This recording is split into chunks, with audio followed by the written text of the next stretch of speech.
भगवत गीता में भगवान श्री कृष्ण ने कहा है, जब जब धरती पर पाप बढ़ेगा तब तक मैं अवतरित होऊंगा।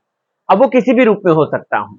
और कृष्ण जी अपनी बातों के बहुत ज्यादा पक्के हैं, चाहे वो त्रेता युग हो, चाहे वो द्वापर युग हो, चाहे वो कलयुग।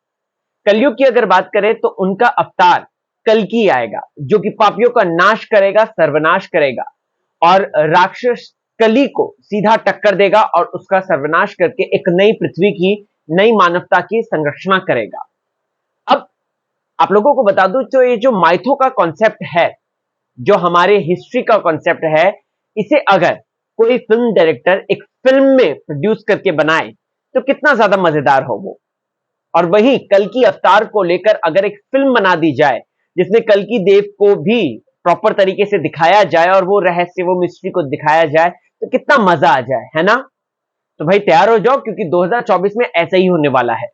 कल्कि 2898 एक प्रोजेक्ट आ रहा है प्रभास भाई का, जो कि अभी से ही मुझे ऐसा लग रहा है कि ड्यून जो हॉलीवुड की एक फिल्म है, Elita the battle angel Hollywood की एक फिल्म है, इसी के ही कई सीन्स का कॉपी मिश्रण लग रहा है। जी हाँ, आप लोगों को बताना चाहता हूं कि यहां पर प्रोजेक्ट के में मुझे कुछ भी खास नहीं लगा, कुछ भी, या फिर स्टार वॉर्स में जिस तरीके के विलन्स होते थे या रोबोटिक्स होते थे या साइबोर्ग्स होते थे, उन्हीं का ही मिश्रण लग रहा है।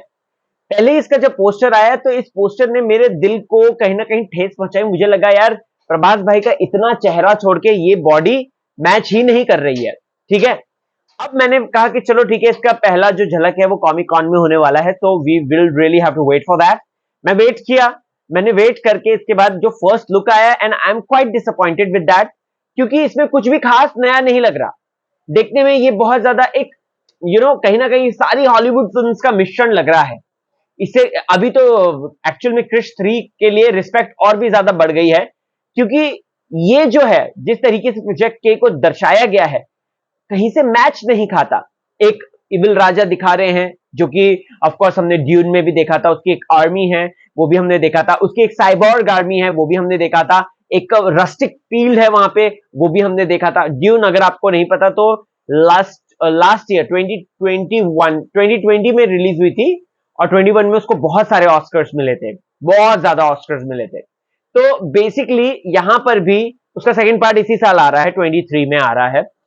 तो सेम उसी चीज को दर्शाया गया है ऐसा लग रहा है। सेम वही इविल राजा, एक राजकुमार जो बचाने आएगा, जो कि पाप का सर्वनाश करेगा, सेम वही फीलिंग के साथ है। दीपिका पादुकोण भी कुछ खास नया करते हुए नजर नहीं आ रही है, सिर्फ एक दो झलक दिखाई दे रही है। हाँ, अमिताभ बच्चन साहब बहुत ज्यादा प्रोमिनेंट रोल में नजर आ रहे हैं, जहां पे पूरा एकदम उनको द मम्मी बना दिया गया है। बट प्रभास भाई को लेकर यही कहना है कि बाहुबली के बाद, बाहुबली 2 द कंक्लूजन के बाद, कहीं ना कहीं वो एक हिट को तरस रहे हैं। अगर ये फिल्म फ्लॉप हो गई दोस्तों, आई स्वेयर प्रभास भाई का करियर बहुत ज्यादा डाउन जाने वाला है, बहुत ही ज्यादा डाउन, क्योंकि उनकी बैक टू बैक सारी फिल्में फ्लॉप हो रही है। चाहे वो आपकी राधे श्याम हो, चाहे वो साहो हो, या फिर अभी रिलीज हुई आदि पुरुष हो। प्रभास भाई कहीं ना कहीं ऑडियंस को खींच के तो लाते हैं, फर्स्ट कह सकते हैं कि फर्स्ट डे तो खींच के लाते हैं, लेकिन फिर उसके बाद अगर स्टोरी में दम नहीं, अगर एक्टिंग में दम नहीं, या वो जो कैरेक्टर है वो कन्विंसिंग नहीं लगा, तो वो कहीं ना कहीं दर्शक उसको नकार देते हैं। आदि पुरुष के साथ क्या हुआ हम सबको पता है, राधे श्याम को तो लोगों ने पूछा तक नहीं। तो ये सब हुआ है दोस्तों, राइट। अब देखते हैं कि प्रोजेक्ट के क्या लेकर आता है नया कुछ खास। Let's see, maybe I am very too early to जज दिस थिंग, बट मुझे कुछ ऐसा नयापन नहीं लगा, और वो ड्यून का कॉपी लगा या एलिसा द बैटल एंजल का कॉपी लगा। आपको क्या कहना है जरूर बताइएगा। चलता हूं, ख्याल रखें।